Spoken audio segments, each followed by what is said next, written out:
The Spark in the Machine, inspired by Dr. Daniel Keown, by the book of the same name.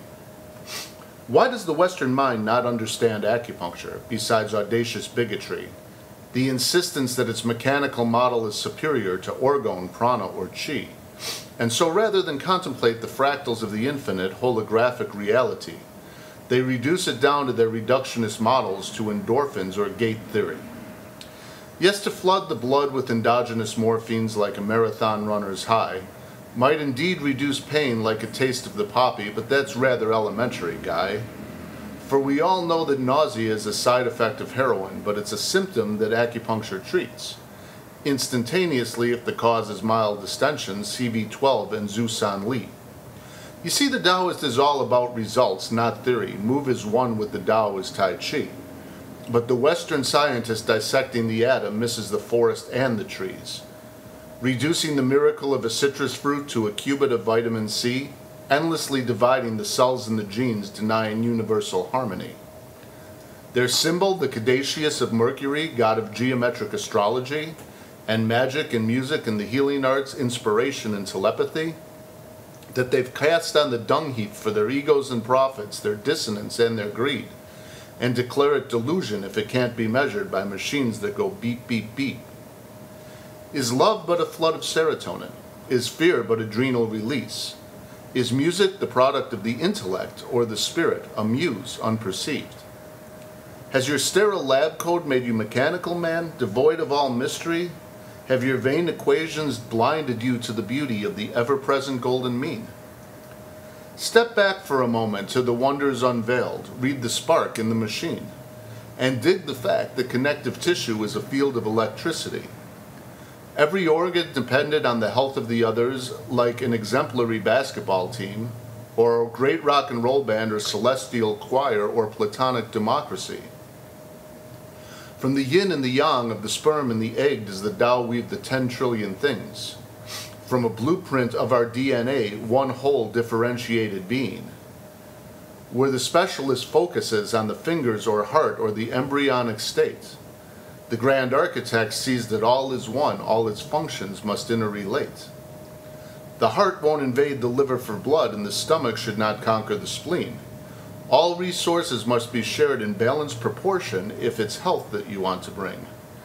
Nor should you flood the system with corticosteroids, serotonin, or estrogen, but tend to the channels like a sacred garden, bringing balance to the blood and the chi. Perhaps Chinese thought is impenetrable, but is it arrogance to not even try? Do we measure electricity in the light it emits or obsess on the hows and the whys? Ask a Tai Chi master to demonstrate Chi, he'll say close your eyes and breathe. Not A equals B squared summation PQ, but the drop is infinity.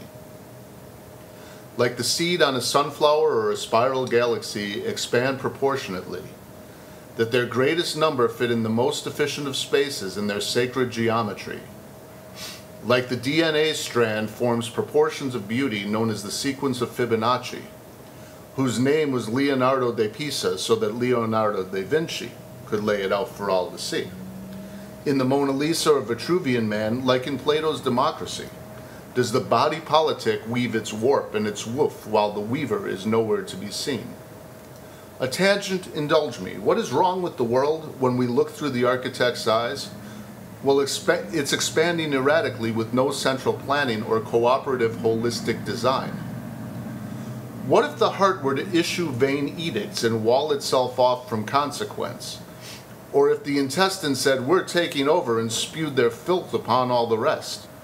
Or if the stomach craved only junk food and soda and became fat, filthy, lazy, largesse, while the rest of the body starved for want of nutrition? What an ungodly, abominable mess. But that's not how it works in an organized system, like the fetus dividing its cells. From a single cell to over 10 trillion with all the whistles and bells. I mean, what intelligence is there to distinguish, what intuition does compel, the difference of organic tissue, how infinitely brilliant the cell?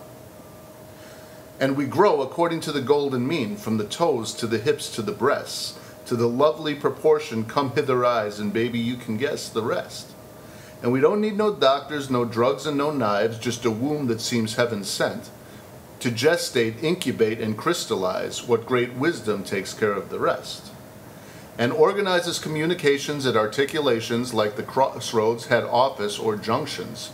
And isn't it brilliant that acupuncture points with perplexing indications and functions are located at these crossing points of electrical communication, where the red and white skin change from yang into yin or plunge deep in the channel's migration, or cross three channels like the san yin jiao, or form intricate combinations of logical effects you can only comprehend by walking the Tao for generations, or by taking a cue from the fascial sheath connective endoplasmic reticulum that forms a web of harmonies, cooperative, co-responding continuum.